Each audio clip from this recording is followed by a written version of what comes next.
Padre Celestial, te agradecemos por una buena noche de descanso. Mientras iniciamos nuestro culto esta mañana, te rogamos que nos concedas la presencia de tu Santo Espíritu, que nos levantes al considerar tu palabra. Te rogamos que nos des el entendimiento al derramar la lluvia tardía sobre nosotros. Es lo que te rogamos que hagas en este momento. Toma el control de las palabras que voy a hablar y pon a un lado las palabras humanas y háblanos como tú desees. Queremos entender tu voluntad, queremos tener nuestro corazón preparado para recibir lo que tú deseas darnos. Te rogamos que contestes este pedido y te agradecemos por todas las cosas en el nombre de Jesús. Amén. En nuestra última presentación, comparamos el hito del 11 de agosto de 1840 con el 11 de septiembre de 2001. Y dijimos que en ambas historias, la de los Milleritas y la nuestra, en este punto el Islam fue restringido. Argumentamos que es en este momento en que muchas cosas comienzan a suceder. La lluvia tardía, el juicio de los vivos, los pecados son borrados, las primeras gotas de la lluvia tardía que se convierten en un derramamiento completo en la ley dominical. Estamos argumentando, sobre todo en ese estudio, que en 1989,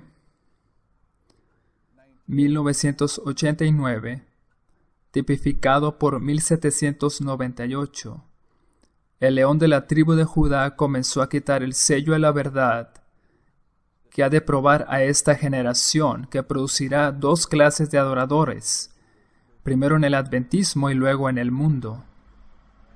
También señalamos que, a pesar de que hay cierta inquietud respecto a esto, fue en 1995 el mensaje de Daniel 11, versículos 40 al 45, fue publicado haciendo un paralelo con 1833 y 1834, cuando Guillermo Miller recibió credenciales, y es entonces cuando los mensajes de ambas historias son formalizados. Y al continuar en la historia, al momento en el que el mensaje recibe poder cuando el Islam es restringido en ambos casos. Pero hemos estado enfatizando que en ambas historias hay un conjunto de reglas que son reconocidas. En realidad no hay nuevas reglas, porque todas las reglas de Miller han estado en la Biblia por siglos.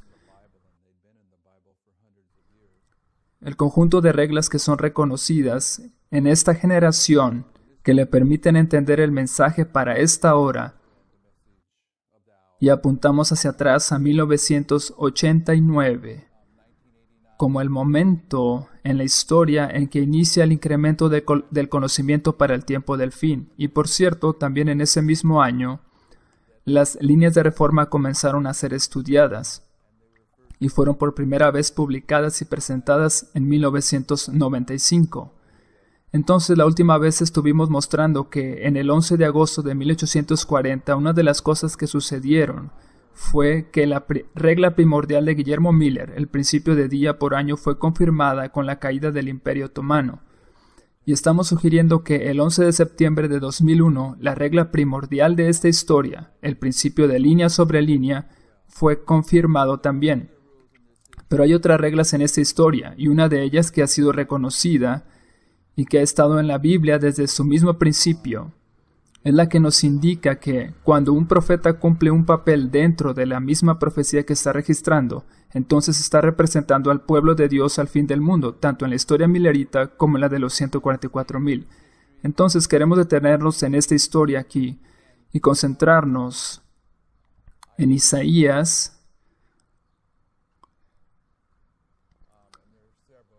y hay otros más, pero solamente voy a poner 3, Ezequiel y Juan. Todos se ubican en esta historia del 11 de septiembre de 2001. y representan al pueblo de Dios. Ahora pueden ver en sus notas Apocalipsis 18:1. Después de esto vi a otro ángel descender del cielo con gran poder, y la tierra fue alumbrada con su gloria. Y en Testimonios tomo 5, página 703, Elena de White dice: pero los siervos de Dios no han de confiar en sí mismos en esta grande emergencia. En las visiones dadas a Isaías, a Ezequiel y a Juan, vemos cuán íntimamente está relacionado el cielo con los acontecimientos que suceden en la tierra, y cuán grande es el cuidado de Dios para con los que son leales. El mundo no está sin gobernante.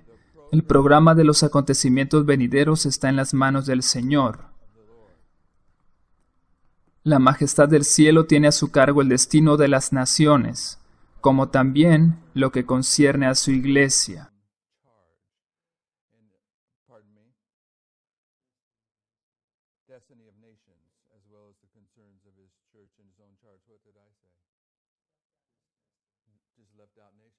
Lo que estoy diciendo es que vamos a mostrar que Isaías, Ezequiel y Juan, en las visiones que se les dieron, se localizan aquí en el 11 de septiembre, cuando la lluvia tardía comienza a caer. Pero la última frase de ese párrafo que dice, el programa de los acontecimientos venideros, si voy a pensar en una graduación de preparatoria o algo parecido. Por ejemplo, el evento que hacen las personas que están aprendiendo algún instrumento, como el piano. Es un recital. Si tú asistes a uno de esos eventos, te dan un programa donde dice quién va a ser el primero en participar, luego el segundo y así.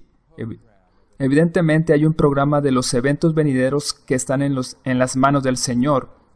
Y lo que estoy diciendo es que esa palabra programa sugiere que todo está colocado en cierto orden. Y por supuesto, estoy diciendo que ese programa son las líneas de reforma. Vamos a Isaías 6, versículo 3. Dice así: y el uno al otro daba voces, diciendo, Santo, Santo, Santo, Jehová de los ejércitos, toda la tierra está llena de su gloria. Todos los profetas están hablando acerca del fin del mundo y concuerdan entre ellos. Por lo tanto, estos versículos se conectan con Apocalipsis 18:1, cuando la tierra es iluminada con la gloria del Señor. Entonces, Isaías 6 se ubica en el 11 de septiembre de 2001, cuando el poderoso ángel de Apocalipsis 18 desciende. En una presentación anterior leímos este pasaje de Review and Herald, 21 de abril 1891. La lluvia tardía ha de caer sobre el pueblo de Dios. Un poderoso ángel ha de descender del cielo y la tierra será iluminada con su gloria. Entonces, cuando este ángel desciende, se produce la lluvia tardía. Y continúa diciendo, ¿estamos listos a tomar nuestra parte en la gloriosa obra del mensaje del tercer ángel? Este es el fuerte clamor, el tercer ángel, y después en la última parte dice, el refrigerio de la presencia del Señor nunca llegará a los corazones llenos de impureza. Entonces, justo aquí, cuando desciende el ángel de Apocalipsis 18, tenemos el refrigerio, la lluvia tardía, el fuerte clamor del tercer ángel. Y lo que estamos viendo en Isaías 6:3 es una de las claves que te permite colocar este mismo pasaje de Isaías en el 11 de septiembre de 2001, el comienzo de la lluvia tardía. Se pueden tomar los componentes del versículo 3. Por ejemplo, Santo, Santo, Santo, localizándolo en el espíritu de profecía, o también toda la tierra está llena de su gloria, y localizarlo en el espíritu de profecía. Y encontraremos referencias donde ella conecta esas expresiones con la lluvia tardía. Aquí tenemos una de ellas. Y si se está refiriendo a la lluvia tardía, entonces hablamos del momento en que el poderoso ángel desciende en Apocalipsis 18. En Profetas y Reyes, página 275, dice, en el contexto ella está hablando de la terrible condición en que estaba la iglesia. Tal era la perspectiva que arrostraba Isaías cuando fue llamado a la misión profética. Sin embargo, no se desalentó pues repercutía en sus oídos el coro triunfal de los ángeles en derredor del trono de Dios.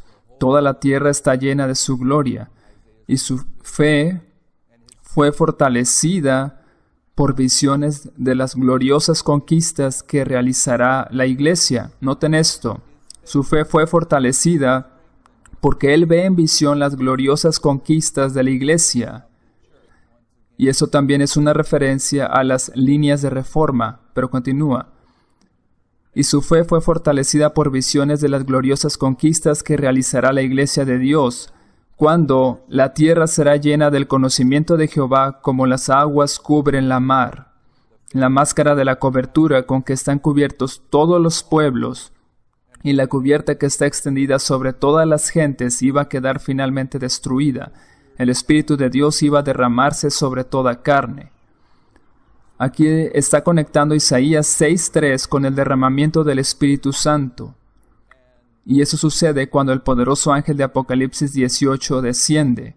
Simplemente estamos tratando de localizar dónde está en Isaías cuando recibe esta visión. Y lo estamos ubicando aquí en el 11 de septiembre de 2001.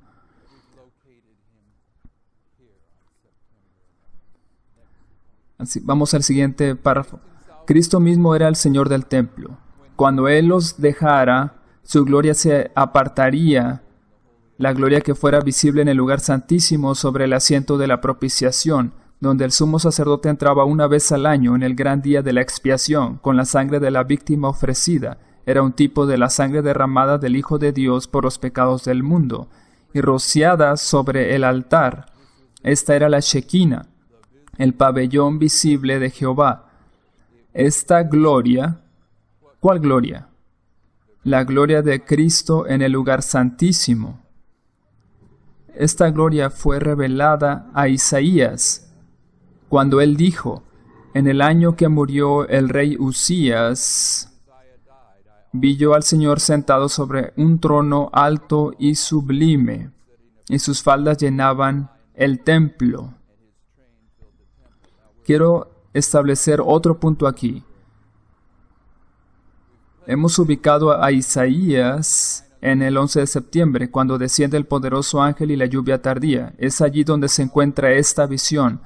Pero ahora vamos a tratar con lo que él ve, y lo que ve es el carácter de Cristo, la gloria de la Shekinah.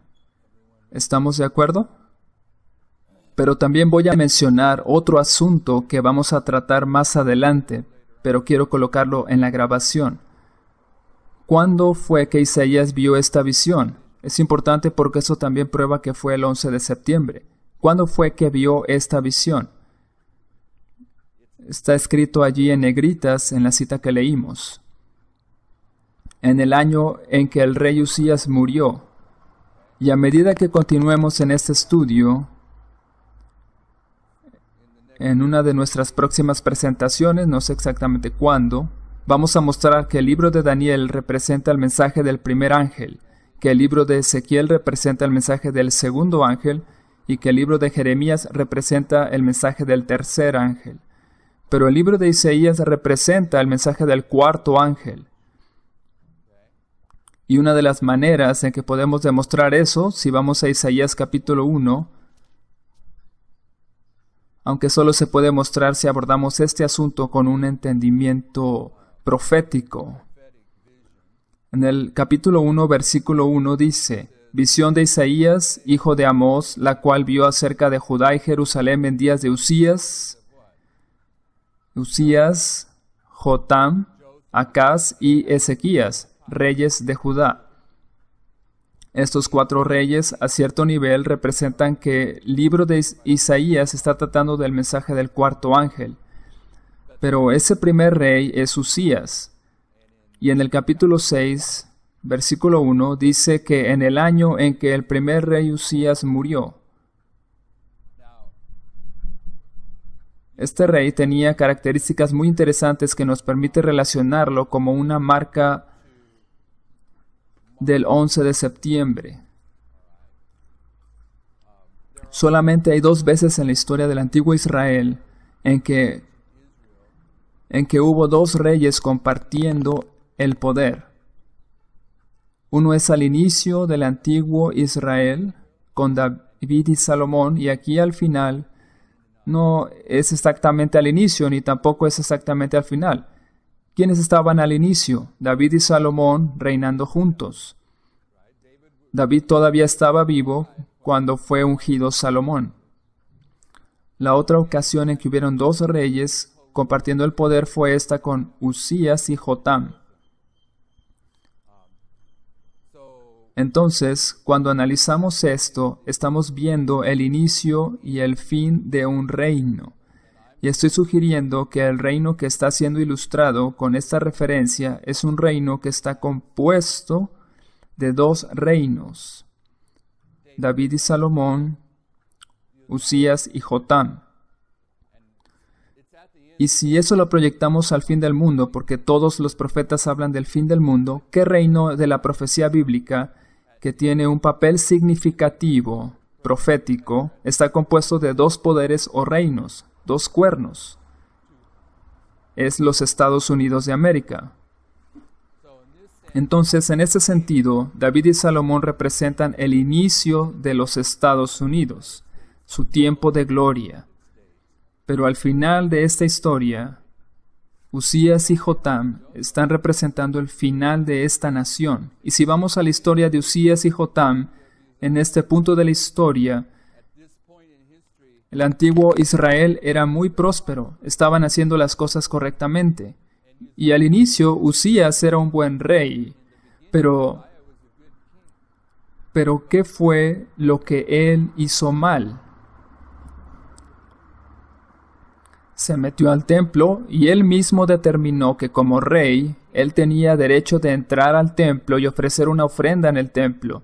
Y aunque el sacerdote protestó por eso, él siguió y ofreció el sacrificio que solamente los sacerdotes podían hacer. ¿Y qué le sucedió? Fue castigado con lepra. ¿Y dónde le apareció? En su frente. Recibió la marca de la bestia porque combinó el poder de la iglesia y el Estado. Entonces se fue y se escondió.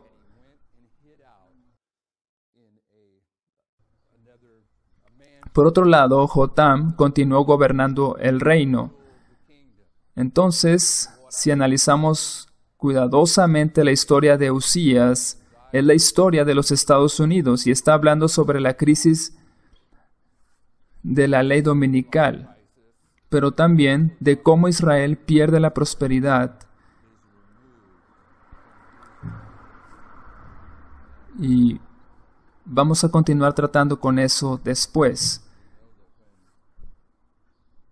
Solo quisiera que notaran que cuando Isaías dice en el año en que murió Usías, se está refiriendo al año en que muere la prosperidad de los Estados Unidos, es decir, el 11 de septiembre de 2001. Y también marca este momento en la historia desde un punto de vista diferente. Lo incorpora al entendimiento que nosotros tenemos sobre el papel profético de los Estados Unidos. Porque eso está marcando la historia en el 11 de septiembre. Ambos poderes fueron golpeados. El poder militar y el político. Muy bien. La cita que primordialmente quiero que vean. La que dice que cuando Isaías vio esta visión en el capítulo 6, estaba viendo el carácter de Cristo. Noten lo que dice Profetas y Reyes, página 232. En la visión que recibió Isaías en el atrio del templo, se le presentó claramente el carácter del Dios de Israel. Esto fue lo que lo humilló en el polvo. También noten esto. Sobre el testimonio de 2 o 3 se establece algo, y ya hemos citado a Elena de White, donde dice que en las visiones de Isaías, Ezequiel y Juan, ella está enlazando a estos 3 profetas juntos.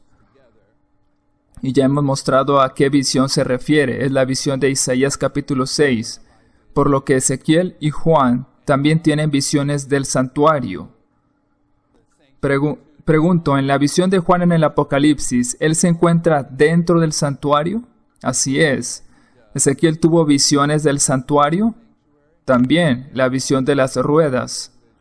Entonces, con estas visiones tenemos los testimonios de 2 o 3, y significa que cuando cualquier profeta tiene una experiencia como la que presentaron Isaías, Ezequiel y Juan, ellos también están ilustrando esta experiencia, esta historia de la lluvia tardía. Mantengan en mente que lo que Isaías vio fue el carácter de Cristo, que lo humilló en el polvo. Y noten nuestra siguiente cita del conflicto de los siglos. Los que experimenten la santificación de que habla la Biblia manifestarán un espíritu de humildad, como Moisés contemplaron la terrible majestad de la santidad y se dan cuenta que de su propia indignidad en contraste con la pureza y alta perfección del Dios infinito. ¿Cuándo fue que Moisés tuvo esta experiencia? Cuando él fue ocultado detrás de la peña y el Señor pasó delante de él y pudo ver su espalda y se le mostró su carácter. Está haciendo referencia a eso. El profeta Daniel fue ejemplo de verdadera santificación. Llenó su larga vida de noble servicio que rindió a su maestro. Era un hombre muy amado en el cielo. Sin embargo, en lugar de prevalerse de su pureza y santidad, este profeta tan honrado de Dios se identificó con los mayores pecadores de Israel cuando intercedió cerca de Dios en favor de su pueblo. No derramamos nuestros ruegos ante tu rostro a causa de nuestras justicias, sino a causa de tus grandes compasiones. Hemos pecado, hemos obrado impíamente. Él declara: yo estaba hablando y orando y confesando mi pecado y el pecado de mi pueblo. Y cuando más tarde el Hijo de Dios apareció para instruirle, Daniel dijo: mi lozanía se me demudó en palidez de muerte y no retuve fuerza alguna. Es la misma visión que tuvo Isaías, y continúa diciendo: cuando Job oyó la voz del Señor de entre el torbellino, exclamó: me aborrezco y me arrepiento en polvo y ceniza. Cuando Isaías contempló la gloria del Señor y oyó a los querubines que clamaban: Santo, Santo, Santo, Jehová de los ejércitos, dijo abrumado: ¡ay de mí, que soy muerto!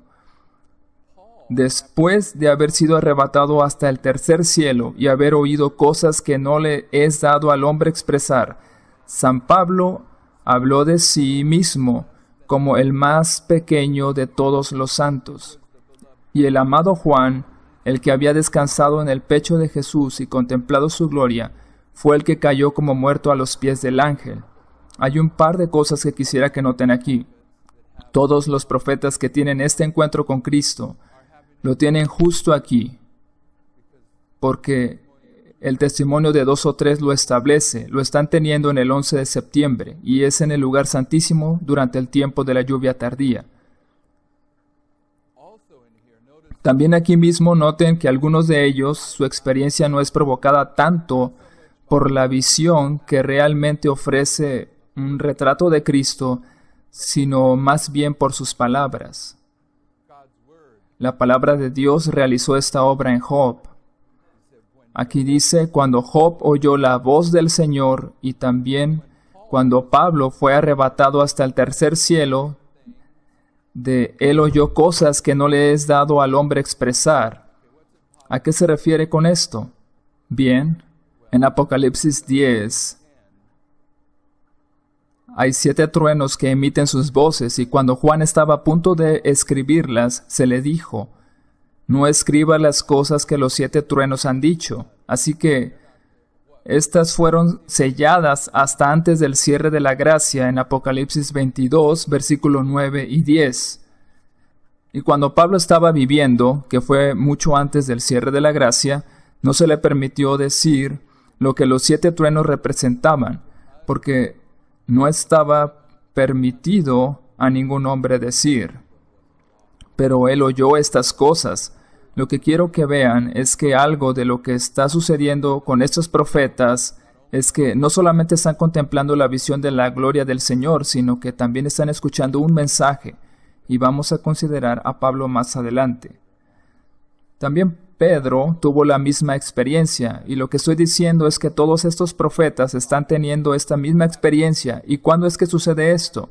Están ubicados en el tiempo del 11 de septiembre, la lluvia tardía, cuando el ángel poderoso desciende, y no solamente se han humillado en el polvo porque han reconocido el carácter de Cristo, sino que están recibiendo un mensaje, lo están escuchando.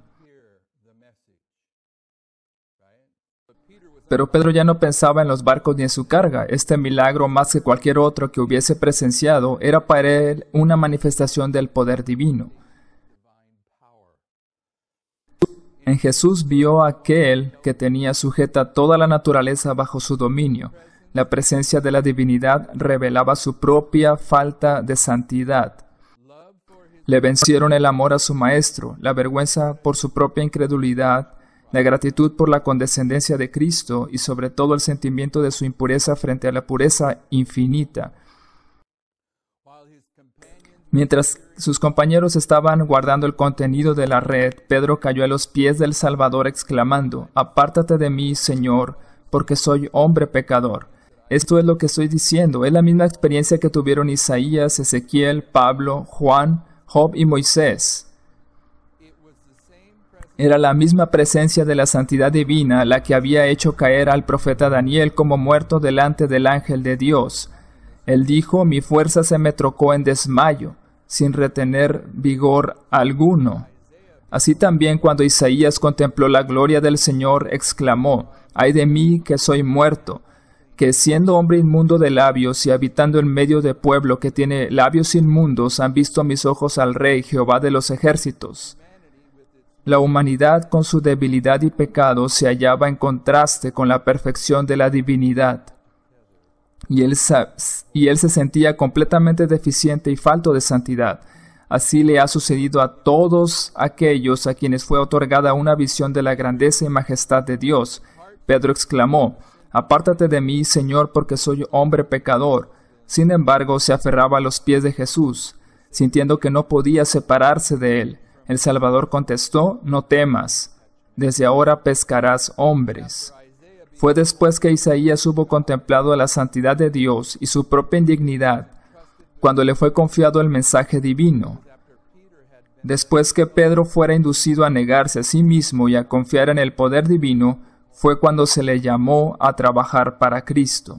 Ahora, hay un par de cosas que quiero que vean. Está diciendo aquí: «Así les ha sucedido a todos aquellos a quienes fue otorgada una visión de la grandeza de la majestad de Dios». Entonces, todos los profetas están justo aquí, contando a Isaías, Ezequiel y Juan, en el 11 de septiembre en el lugar santísimo.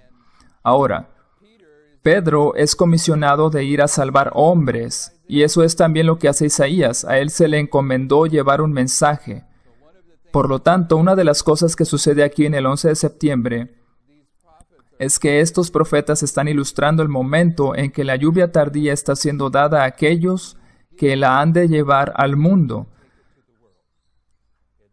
Están escuchando y están recibiendo la comisión de llevarla. Esto está ilustrado muy claramente en Isaías 6. Pero como ustedes saben, en Daniel capítulo 10, cuando él tiene esta visión, en el versículo 8, vamos allá, se puede ver en las notas.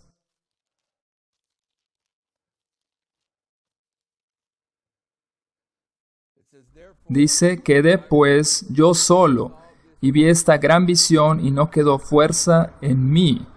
Antes mi fuerza». Perdón, es el versículo 7. «Y solo yo, Daniel, vi aquella visión, y no la vieron los hombres que estaban conmigo, sino que se apoderó de ellos un gran temor, y huyeron y se escondieron». Vemos que quedó solo cuando vio esa visión. Todo adventista es llamado a tener esta experiencia, a entrar en el lugar santísimo y tener la visión del carácter de Cristo, a ser humillado en el polvo y después ser ungido y recibir poder para llevar un mensaje. Pero la mayoría, de acuerdo con Daniel, van a huir, no ven esta visión. Y la razón por la que me gusta la historia de Pedro, ¿qué nos enseña la historia de Pedro? Lo acabamos de leer, dice que él vio su propia falta de santidad. Y en comparación con la perfección de Cristo, dijo: «Apártate de mí, Señor, porque soy un hombre pecador».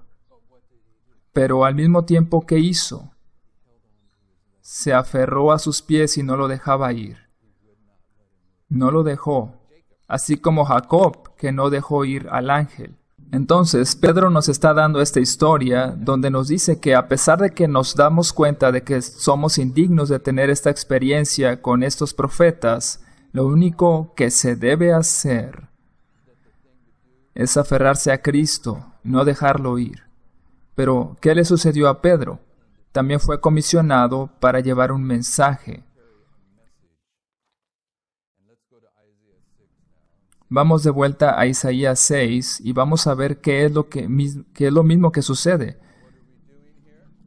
Lo que estamos haciendo aquí, estamos diciendo que en nuestra historia hay ciertas reglas de la profecía bíblica que deben ser reconocidas a medida que nos aproximamos al fin del mundo. Y la regla primaria de todas ellas es la de las líneas de reforma, línea sobre línea, un poquito allí, otro poquito allá.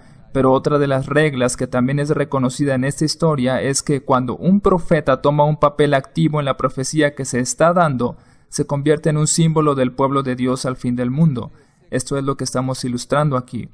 En Isaías 6, versículo 1 dice: En el año que murió el rey Usías, el año en que la prosperidad de los Estados Unidos se vino abajo, vi yo al Señor sentado sobre un trono alto y sublime, y sus faldas llenaban el templo. Por encima de él había serafines, cada uno tenía 6 alas, con 2 cubrían sus rostros, con 2 cubrían sus pies, y con 2 volaban. Y el uno al otro daba voces, diciendo: Santo, Santo, Santo, Jehová de los ejércitos, toda la tierra está llena de su gloria. En estos primeros 3 versículos tenemos un segundo testigo de que esto es Apocalipsis 18. Y los quiciales de las puertas se estremecieron con la voz del que clamaba, y la casa se llenó de humo. Entonces dije: ay de mí, que soy muerto, porque siendo hombre inmundo de labios, y habitando en medio de pueblo que tiene labios inmundos, han visto mis ojos al Rey, Jehová de los ejércitos, porque habito en la iglesia adventista del séptimo día. Y voló hacia mí uno de los serafines, teniendo en su mano un carbón encendido, tomado del altar con unas tenazas. Y tocando con él sobre mi boca, dijo: He aquí que esto tocó tus labios, y es quitada tu culpa, y limpio tu pecado.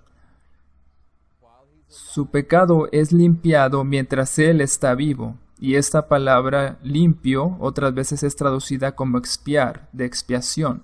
Esto significa que los pecados de Isaías están siendo borrados. La expiación final continúa en el 8. Después oí la voz del Señor, también escuchó una voz, no solo fue algo que vio. Después oí la voz del Señor que decía: ¿A quién enviaré y quién irá por nosotros? Entonces respondí: heme aquí, envíame a mí. Y dijo: anda y di a este pueblo, dile al adventismo: oíd bien y no entendéis. Ved, por cierto, mas no comprendáis.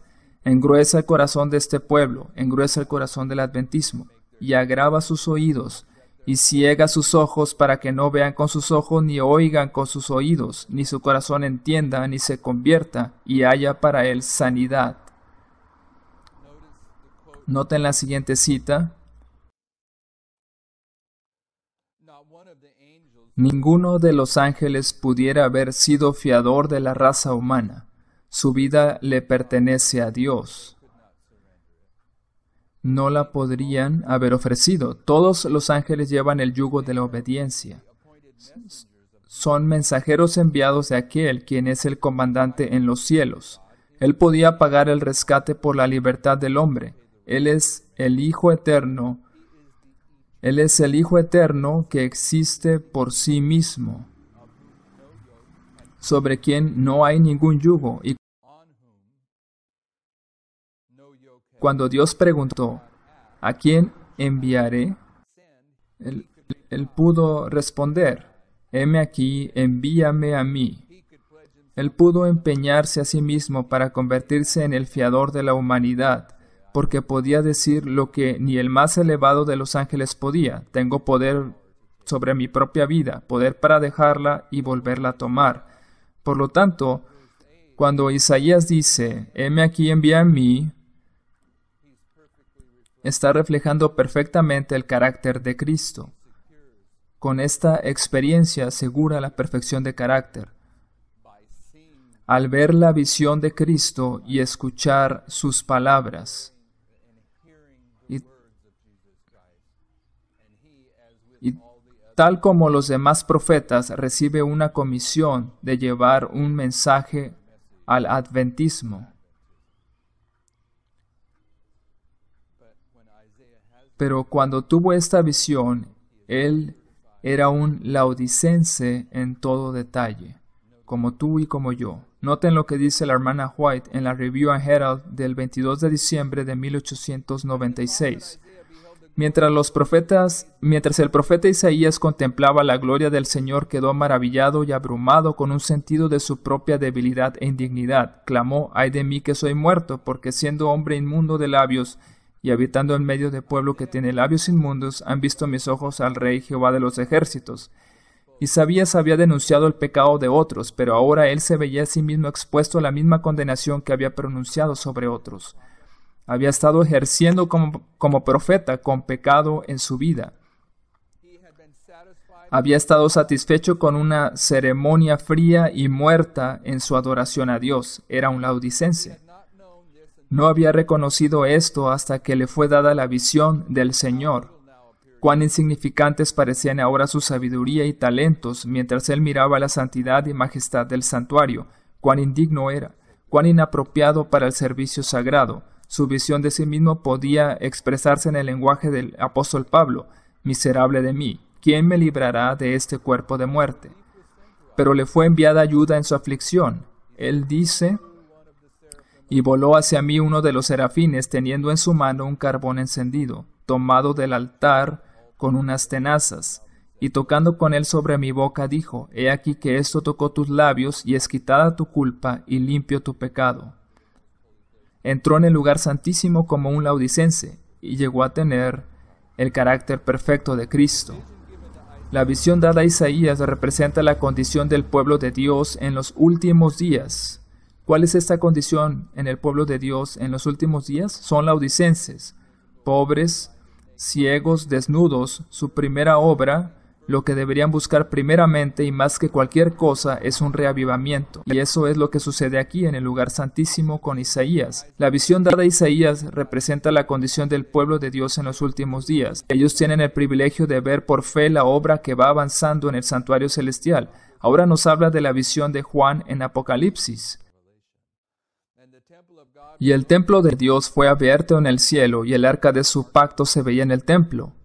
A medida que vean por fe en el lugar santísimo y contemplen la obra de Cristo en el santuario celestial, percibirán que son un pueblo de labios inmundos, un pueblo cuyos labios a menudo han hablado vanidad y cuyos talentos no han sido santificados y empleados para la gloria de Dios. Bien pueden desesperar mientras su propia debilidad e indignidad con la pureza y belleza del glorioso carácter de Cristo. Pero si ellos, como Isaías, desean recibir la impresión que el Señor se ha propuesto hacer sobre el corazón, si desean humillar sus almas delante de Dios, hay esperanza para ellos. El arco de la promesa está sobre el trono, y la obra que se realizó en Isaías se efectuará en ellos. Dios responderá a las oraciones del corazón contrito. El objeto de esta gran y solemne obra de Dios es reunir las gavillas en el granero celestial, porque la tierra será llena de la gloria del Señor. El propósito de esta obra es la de reunir las gavillas.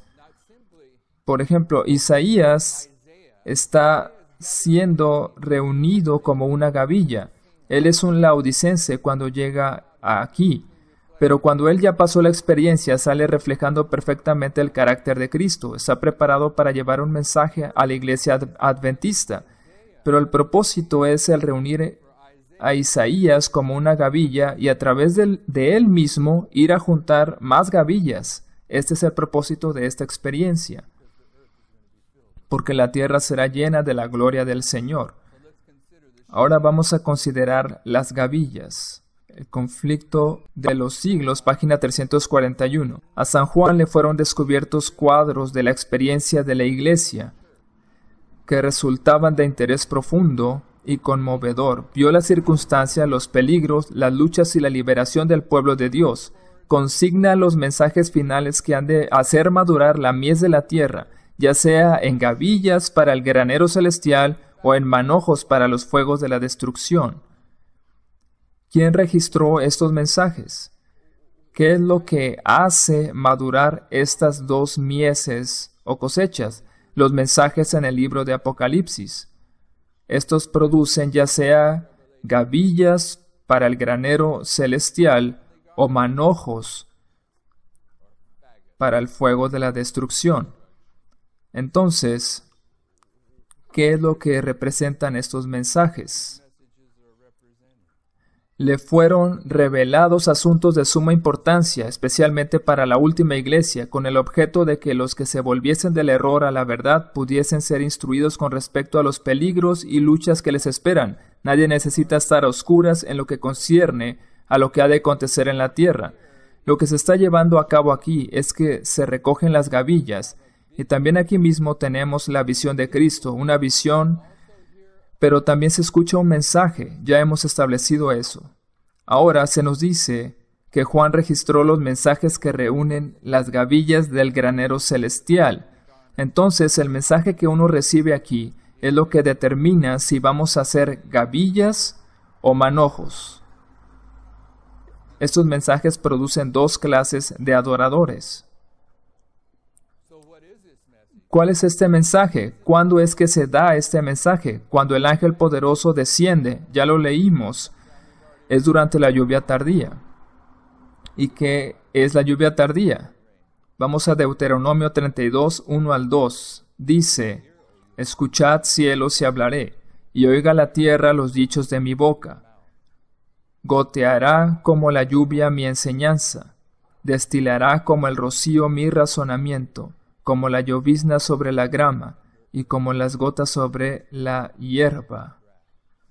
La lluvia tardía es palabra de Dios. Aquí escuchan un mensaje, reciben la palabra de Dios, y esta palabra los convertirá en gavillas para el granero celestial, o, si huyen de esta experiencia, como vimos en Daniel capítulo 10, se convierten en manojos para el fuego de la destrucción.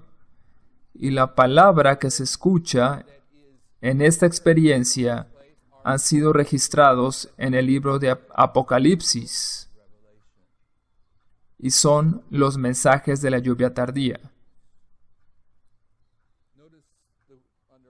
Bajo el título El trigo y la cizaña, leo del conflicto de los siglos, página 614. El fin vendrá más pronto de lo que los hombres esperan. El trigo será recogido y atado en gavillas para el granero de Dios.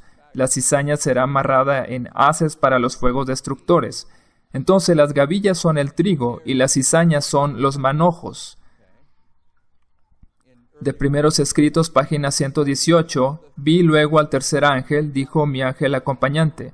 Su obra es terrible, su misión es tremenda. Es el ángel que ha de separar el trigo de la cizaña y sellar o atar el trigo para el granero celestial.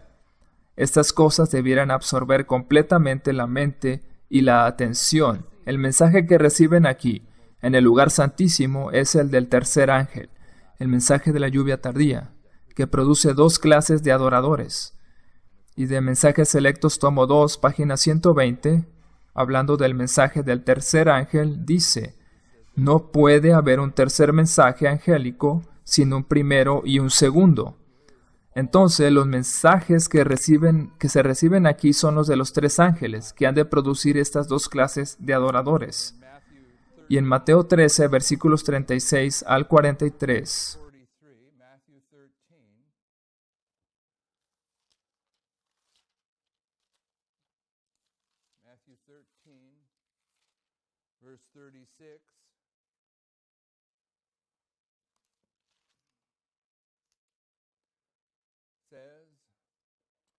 Entonces, despedida la gente, entró Jesús a la casa, y acercándose a él sus discípulos le dijeron: explícanos la parábola de la cizaña del campo.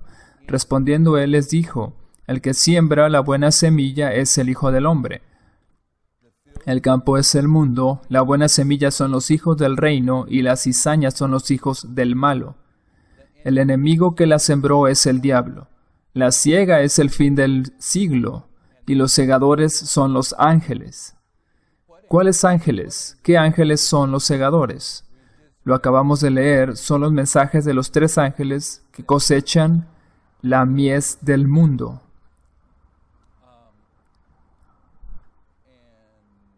Ahora el versículo 41. Enviará al Hijo del Hombre a sus ángeles y recogerán de su reino a todos los que sirven de tropiezo y a los que hacen iniquidad, y los echarán en el horno de fuego.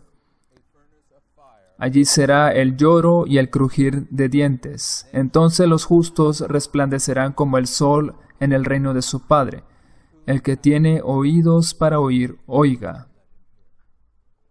Cuando Isaías entra en el lugar santísimo, el 11 de septiembre de 2001, cuando el ángel poderoso desciende e inicia la lluvia tardía, Isaías cumple un papel dentro de su misma profecía, por lo tanto es un símbolo del pueblo de Dios al fin del mundo. Y en armonía con esto, la hermana White lo describe como un laodicense, que piensa que todo está bien cuando en realidad todo está mal.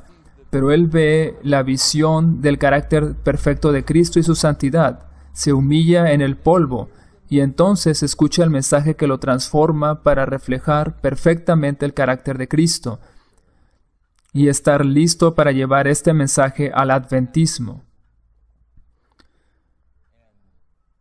El mensaje que él escucha es el de la lluvia tardía, que también es el mensaje de los 3 ángeles.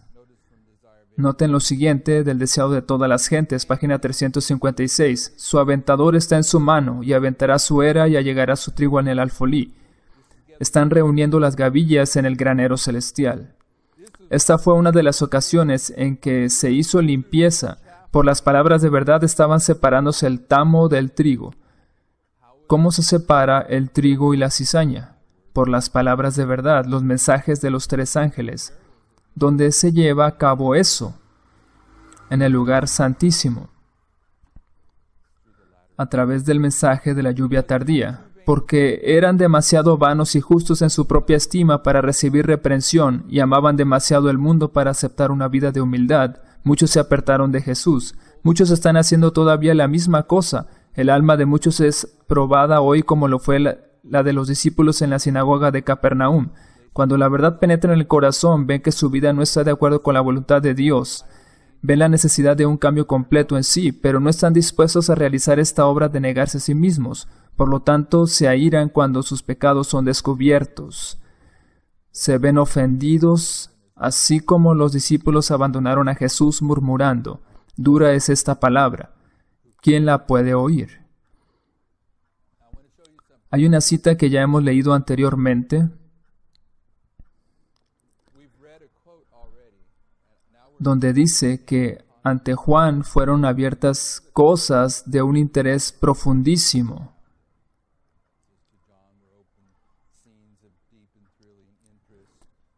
Que él registra los mensajes que han de madurar la cosecha, ya sea las gavillas para el granero celestial o los manojos para el fuego de la destrucción. Eso se lleva a cabo justo aquí. ¿Podemos verlo? Se lleva a cabo en el lugar santísimo y comienza el 11 de septiembre de 2001, pero lo que deseo que vean de manera que podamos conectar varios puntos en ese estudio es el contexto de ese pasaje. Vamos a ir atrás 2 párrafos y dice así. El profeta dice: «Bienaventurado el que lee, hay quienes no quieren leer, la bendición no es para ellos». Hay gente dentro del adventismo que dicen: «Yo no entiendo profecía, no necesito leer Daniel y Apocalipsis, no lo entiendo, el amor de Dios y Él es muy misericordioso. La bendición no es para ellos». El profeta dice: «Bienaventurado el que lee, hay quienes no quieren leer, la bendición no es para ellos». Y los que oyen, hay algunos también que se niegan a oír cualquier cosa relativa a las profecías. La bendición no es tampoco para esa clase de personas.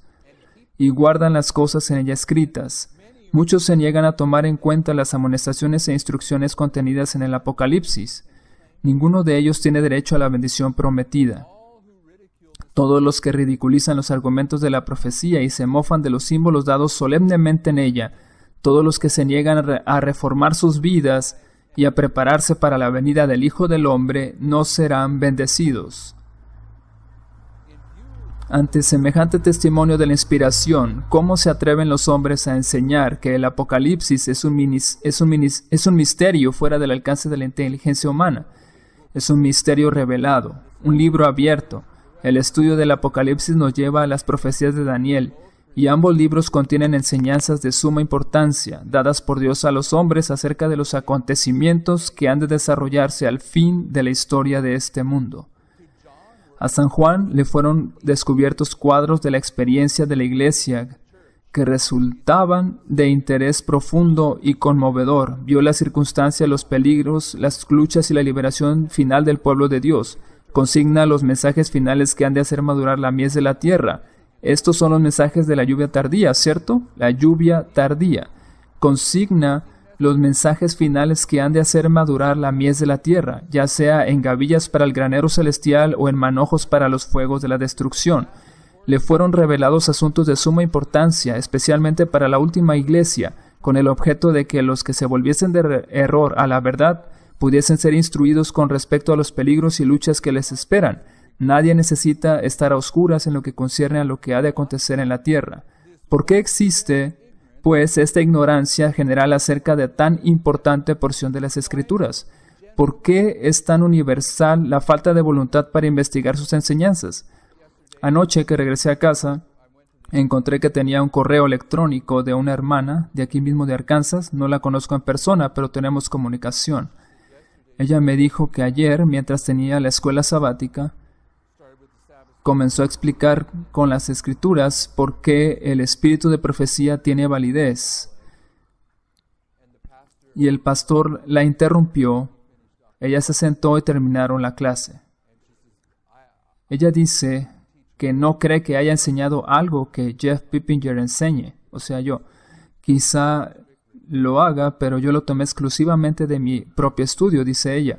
El pastor le dijo: usted está promoviendo esta doctrina que es divisiva, que es de Jeff Pippinger. Entonces mejor siéntese. Recientemente escuché una de sus presentaciones de este pastor y lo único que hace es tratar de hacer trizas, pero en ningún momento señala algún punto para mostrar que hay error. Se limita a decir: la iglesia no enseña esto y es divisivo. Así que, sentada, no diga nada. ¿Por qué existe, pues, esta ignorancia general acerca de tan importante porción de las Escrituras? ¿Por qué es tan universal la falta de voluntad para investigar sus enseñanzas? Es resultado de un esfuerzo del príncipe de las tinieblas para ocultar a los hombres lo que revelan sus engaños. Por esto, Cristo, el revelador, previendo la guerra que se haría al estudio de Apocalipsis, pronunció una bendición sobre cuantos leyesen, oyesen y guardasen las palabras de la profecía. Entonces está hablando del mensaje de la lluvia tardía que es enviado al pueblo de Dios y hace madurar dos clases de personas. Y noten lo que dice el siguiente párrafo, porque es el fundamento de todo este estudio. Dice: la obra de Dios en la tierra presenta siglo tras siglo sorprendente analogía en cada gran movimiento de reforma o religioso. Los principios que rigen el trato de Dios con los hombres son siempre los mismos. Los movimientos importantes del presente tienen su paralelo con los del pasado, y la experiencia de la Iglesia en tiempos que fueron encierra lecciones de gran valor para los nuestros. Estas líneas de reforma son el mensaje de la lluvia tardía. Vamos al siguiente párrafo. Ninguna verdad se enseña en la Biblia con mayor claridad. ¿Qué significa esto? Que esta es la verdad que se enseña más claramente que ninguna otra. Ninguna verdad se enseña en la Biblia con mayor claridad que aquella de que por medio de su Santo Espíritu, Dios dirige especialmente a sus siervos en la tierra en los grandes movimientos en pro del adelanto de la obra de salvación. ¿Cuáles grandes movimientos? Son estos movimientos de reforma. Y ninguna otra verdad se enseña más claramente en la Biblia que el asunto de estos movimientos de reforma. De acuerdo a Elena de White, los hombres son en mano de Dios instrumentos de los que Él se vale para realizar sus fines de gracia y misericordia. Cada cual tiene su papel que desempeñar. A cada cual le ha sido concedida cierta medida de luz adecuada a las necesidades de su tiempo y suficiente para permitirle cumplir la obra que Dios le asignó. Sin embargo, ningún hombre, por mucho que le haya honrado el cielo, alcanzó jamás a comprender completamente el gran plan de la redención, ni siquiera a apreciar debidamente el propósito divino en la obra para su propia época. Los hombres no entienden por completo lo que Dios quisiera cumplir por medio de la obra que les da que hagan. No entienden en todo su alcance el mensaje que proclaman en su nombre. Lo que estoy diciendo es que los mensajes de los tres ángeles, el mensaje de la lluvia tardía que fue registrado por Juan el Revelador, es este de las líneas de reforma.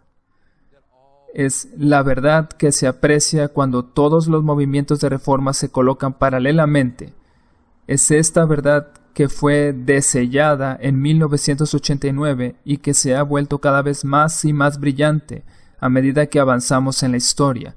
Ahora vamos a Isaías 28 y vamos a ir cerrando aquí para tener un receso y continuar mañana, si Dios quiere.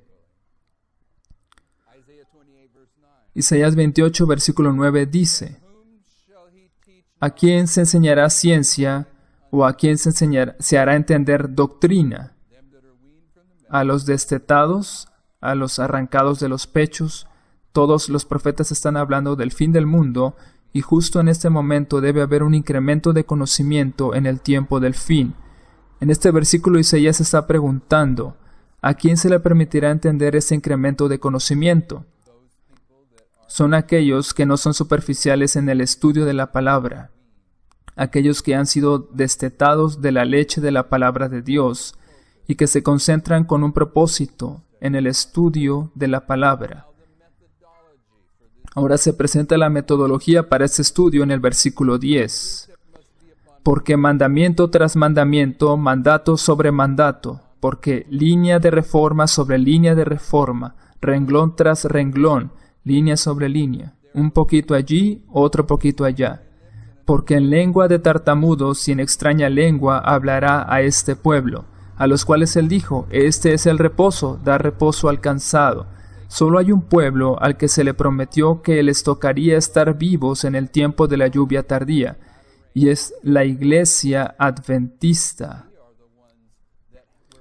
A ellos se les da la promesa, este es el reposo, dad reposo al cansado. En el versículo 11 dice, porque en lengua de tartamudos y en extraña lengua hablará este pueblo, a los cuales él dijo, este es el reposo, dad reposo al cansado, y este es el refrigerio, mas no quisieron oír. Este es el mensaje de la lluvia tardía que se rehúsan a escuchar, pero será presentado a la iglesia adventista por hombres que no han sido o no tienen la ordenación que da la iglesia. El Señor va a pasar por alto a los ministros en el adventismo, porque se rehúsan a escuchar el mensaje de la lluvia tardía, que es enseñado línea de reforma sobre línea de reforma, de una parte de la Escritura a otra, poniéndolas juntas línea sobre línea, un poquito allí, otro poquito allá.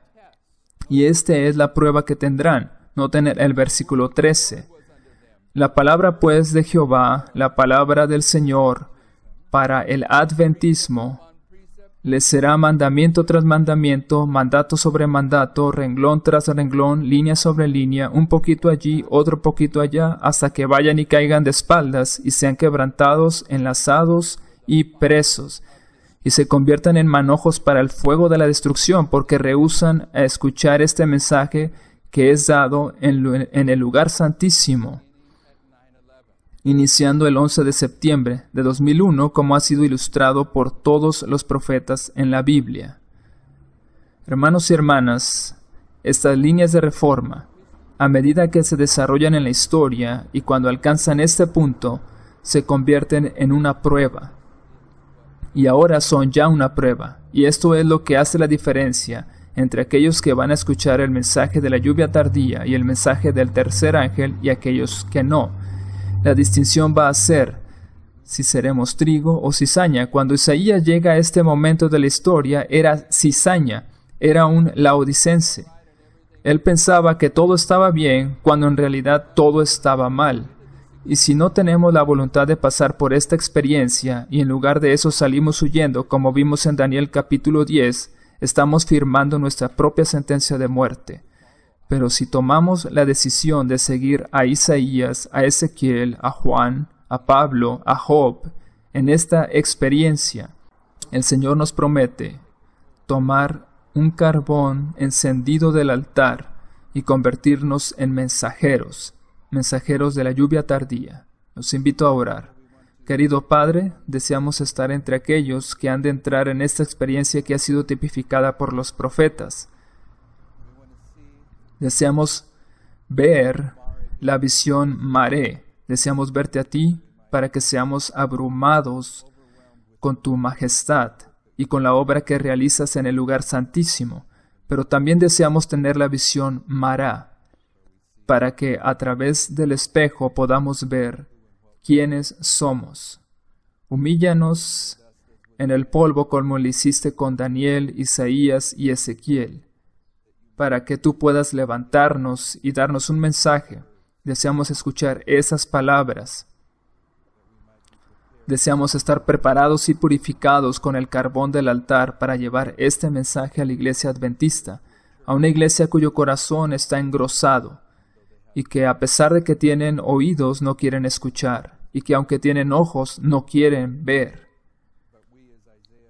Pero nosotros, al igual que Isaías, nos reconocemos como laodicenses viviendo en el tiempo en que el rey Usías ha muerto y que podemos ver una crisis que se aproxima. A medida que el colapso de la economía prepara el ambiente para la ley dominical, te rogamos que cumplas esa obra en nosotros y nos des el valor para ser como Daniel y no salir huyendo de este llamado tan elevado que nos haces. Te agradecemos por todas estas cosas. Te rogamos que permanezcas con nosotros durante este día, que continúes bendiciendo el trabajo de transmisión que se está haciendo. En el nombre de Jesús. Amén.